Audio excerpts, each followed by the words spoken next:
Ladies and gentlemen, thank you so much for joining us and welcome to the Fair Fight Wrestling Podcast. This is episode number 1.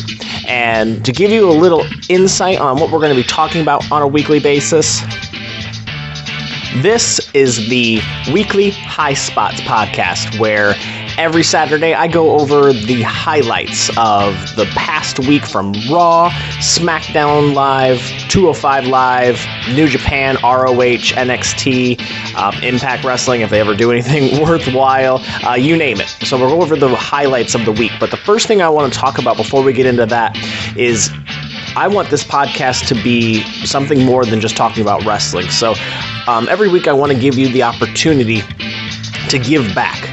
So I want to make sure you guys stay tuned to the end of this video where you can find out how you can be part of our Fighting Chance campaign, where you can give to charities on the national level. So stay tuned for that. But let's dive right into the week.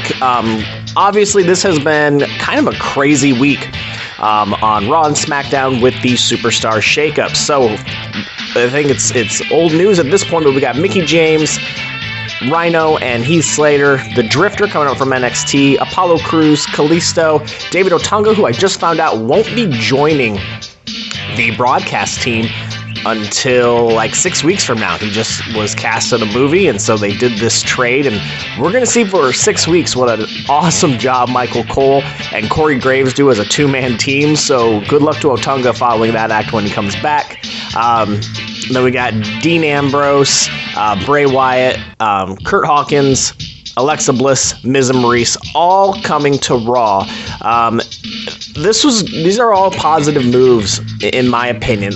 There's a little bit of confusion as to what Payback is going to be, but we're going to dive into that in just a couple chapters here. But overall, I think that a lot of these moves were perfectly fine. Hopefully, Miz doesn't lose his spot that he kind of gained all thanks to SmackDown. So hopefully he doesn't get bumped down to that mid-card range when coming back to Raw, but I guess we're going to find out. All right, moving on to SmackDown Live. This was the highlight of the week for me. Some of these guys really needed a move, really needed a change, especially Sami Zayn. You're going to watch him skyrocket. I love how they've really made that United States Championship a feature title. I'm not particularly excited how all of a sudden the Universal title is just completely out of the picture, but we kind of knew that when you have Brock Lesnar as the champion. But same as Randy Orton, that United States Championship was highlighted far more predominantly than the World Championship was when you got Randy Orton going against Eric Rowan. But regardless, we got Kevin Owens on SmackDown now. Charlotte's going to really elevate the women's division. Tamina was a nice addition. Going to be interesting to see how Lana does as a singles competitor, because that's kind of how they're billing her until Rusev comes back from the injury list. New Day is going to be interesting because you have a 2-hour show now. You don't have this 3-hour show where they can take up a 15-minute segment just talking. There's no room for that on SmackDown, so I sincerely hope we're going to get to see the New Day in a lot more of a competitive avenue, and I think that's going to be good for them. Sin Cara coming over, Jinder Mahal. I really like how the Shining Stars came in without their gimmick. If those guys came down to the ring just wearing jeans for the next couple months, that would actually be highly a positive move for them. You got to get away from that gimmick that is only going to get them down as low as the Fashion Police, which, speaking of the Fashion Police, another tag team that if you just lose that gimmick, suddenly you have 2 mid-card superstars who could be excellent, but you got to get rid of those gimmicks. And then obviously Byron Saxton joining the SmackDown team. We're going to get into the Mauro Ranallo situation in just a second, so hang tight. But overall, I think that the superstar shakeup, although I think it would have been nice to have the general managers involved in some of these trades and some of these deals, at least on camera, I think that would have been good. I think this was a decision that was made last minute, and it could have made for really good TV and really good storylines and a lot of drama if they had just waited a couple weeks. Wait till after Payback to take care of this. But that's okay. It is what it is. I'm not going to complain because it gives us new matches, fresh faces, and a good a good new beginning for both brands. All right, next thing I want to talk about in our highlights is the backstage scene with Braun Strowman. I'm not kidding you. I was sitting there half paying attention to it, and I just kept kind of looking up and realizing this thing's still going. This thing's still going. 7 minutes later, this thing is still going, and then suddenly he's lifting an ambulance with his brute strength. I don't care if it was faked. I don't care, if they took the engine out or they took certain parts out to make it lighter for him. I don't care. That was an amazing backstage segment. Braun Strowman, in 1 year, has gone from the Wyatt lackey, regardless of how big he was, to a main roster, marketable, amazing, dare I say, the next Brock Lesnar. You're never going to see Braun Strowman have this superior technical match, but you're going to see him do some amazing things to where he is this dominant monster that nobody can defeat. This was a really, really good segment. It was clean. It had a lot of drama. Of course, Roman's going to kick out at 2. He's going to be back next week, and he's not going to sell this thing for crap, but I think we all expected that. But regardless, I think this was a really good segment and a really good launching pad to make sure that Braun Strowman doesn't get lost in the shuffle. All right, I promise you that we're going to circle back to this Mauro Ronaldo situation, and I'm not going to touch on it very long, but I don't want to ignore it either. I'm a firm believer that there are 3 sides to every story. There's what he said, what she said, and then what actually happened. So I'm not going to throw JBL under the bus, immediately. I think that this is something that is probably predominant in the wrestling industry, with the bullying and the razzing and the ribbing, as they like to kind of default to say.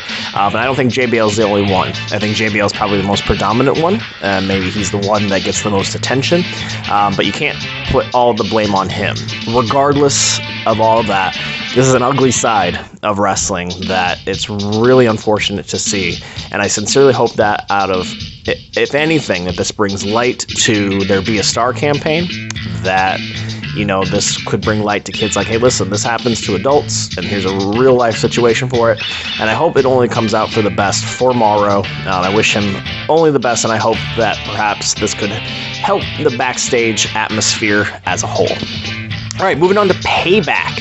So here's some confusion about kind of how we're moving forward. They kept referring to Payback as this Raw exclusive pay-per-view, yet we have a SmackDown guy defending a SmackDown championship against a former SmackDown, now Raw guy. This is why WrestleMania should be the ultimate blow-off. No matter what the situation is, WrestleMania should be the final match for any rivalry going forward. That should just be the finality to it. You don't need to carry on the story to the next pay-per-view, because let's be honest with you, the Randy Orton and Bray Wyatt scenario has really gone cold. Arguably, Chris Jericho and Kevin Owens, they're going to have a better match, I think, at Payback, because they're going to be given more time. And they're always going to have to compare the Payback match to the WrestleMania match. So I just don't necessarily think that this match needed to happen on Payback. I think we could have left it alone, and it would have been just fine at WrestleMania. But let's get through Payback. There's obviously no chance that Randy Orton is going to lose this match. Then you're going to throw Bray Wyatt into a Finn Balor match, which we're going to get to in just a second. But before we do, let's take a little brief intermission. Every week on our Twitter account at FairFightAudio, you will find a poll and sometimes even a quiz. And last week, and this was actually on my old Twitter account, so moving forward, all of these polls will be on @FairFightAudio, which you can follow us there, was who should be next for a main roster call-up, and 61% of you overwhelmingly said Asuka should be the next one to come. A little bit underneath there was DIY, and then CN and Eric kind of rounding out the bottom percentage there. So I don't necessarily disagree with that, except that women's division can't just be left alone. I'm on NXT, so give Asuka maybe till SummerSlam, and I think that'd be a great time to bring her up to the main roster. All right, continuing on to Raw, a Balor and Wyatt confrontation. Hey, listen, I don't care if Wyatt loses that match at Payback and doesn't bring that championship to Raw. A Balor versus Wyatt match is a dream match to me. The psychology behind it, as long as Wyatt doesn't get a little stagnant like he has been, but the whole philosophy of the Demon versus the Eater of Worlds, that could make for some excellent TV. I'd rather have the SmackDown writers tackling it personally, but hey, it's better than nothing, and I think it's going to be a great program coming out of the pay-per-view. Speaking of great programs coming out of a pay-per-view, SmackDown Live, we saw a confrontation between Shinsuke Nakamura and Dolph Ziggler. Dude, Ziggler needs that, dare I say it, a 47th push to get him back up to that main spot. He did some awesome stuff with The Miz, and I hope they continue on this. He's not going to win. Shinsuke's going to kick his head off. That's fine. But this confrontation was great. Two, I'm not going to say similar styles, but two styles that could make for an excellent match. And so I'm very much looking forward to this. Moving on to NXT. NXT had a lot of stuff this week. Man, this new look, this new generation, this new era, whatever you want to call it. We're going to have a cage match between Ty Dillinger and Eric Young. That's awesome that they actually decided, hey, listen, we know that Ty is going on to SmackDown. Let's revert back. Let's end this feud. And I think that this should be done more often. I don't think that necessarily, I know, yes, you have your call-ups and there's a certain finality to that, but there's no reason why some SmackDown or Raw guys, or especially 205 Live guys, couldn't go to NXT, do a couple good matches, get some media for the darn thing, get some interchangeable promotions for each other. So throwing Ty Dillinger at Eric Young in a cage match is only going to increase Ty's persona from a SmackDown perspective, because you got the SmackDown people who maybe don't know Ty that well. Like, all right, I'll watch this cage match and see what NXT is all about. So I like the cross promotion. I think it's going to be a great match. Speaking of NXT, man, what an awesome night it was. Aleister Black is going to be the next, dare I say Finn Balor, but he had an awesome 5-second match where he just stood still, very stoic, very calm, and kicked the head off of a jobber.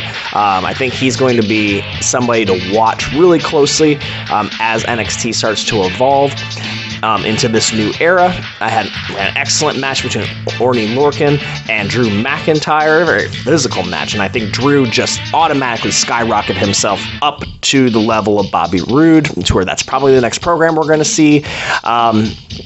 And then Dillon Miley, even though I don't like his name, proven to be a really big powerhouse coming into the NXT roster, so it's going to be interesting to watch him. And then finally, throughout the week, we had NXT, a nice finality, a nice curtain call for Nakamura, a very well-deserved one. He spent a whole year really helping out that brand, and so I think it was a nice way of sending him off, and he is going to be an amazing addition to SmackDown. So, all right, guys, that was the week, and that was the week's high spots. But now I want to talk about one of the main purposes of Fair Fight Wrestling podcast, and that is our campaign of A Fighting Chance. A lot of podcasts out there have Patreons and GoFundMe pages. That's not my intention.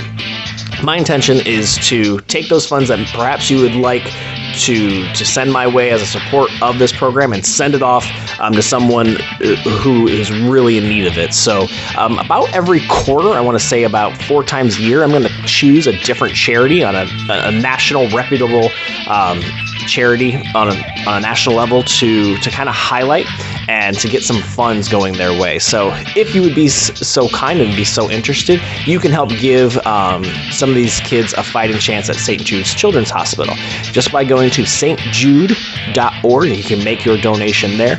The next step in there I'd like you to do is take a snapshot of your donation and tweet it to me at fairfightaudio, or you can email it to me at fairfightaudio@gmail.com. Throughout the year, I'd love to kind of share how our listeners are making a difference in the world, and I'd love to be able to share it on Twitter. I'd love to be able to share it here on the podcast as we get donations rolling into these places. I don't expect it to be anything huge. This is day 1, so I don't expect it to be anything huge. for a while, so that's why I want to keep these charities up for maybe like a good quarter of the year. But I think it's going to be a really cool avenue for you guys to be able to give, and so I would really appreciate it if you could send those donations that way. So again, thank you guys so much. You can find us here on YouTube. You can find us on Twitter at FairFightAudio and Facebook as well. Thank you so much for your support. Leave some comments. Let me know what the highlights were for you this week, and we will talk to you soon.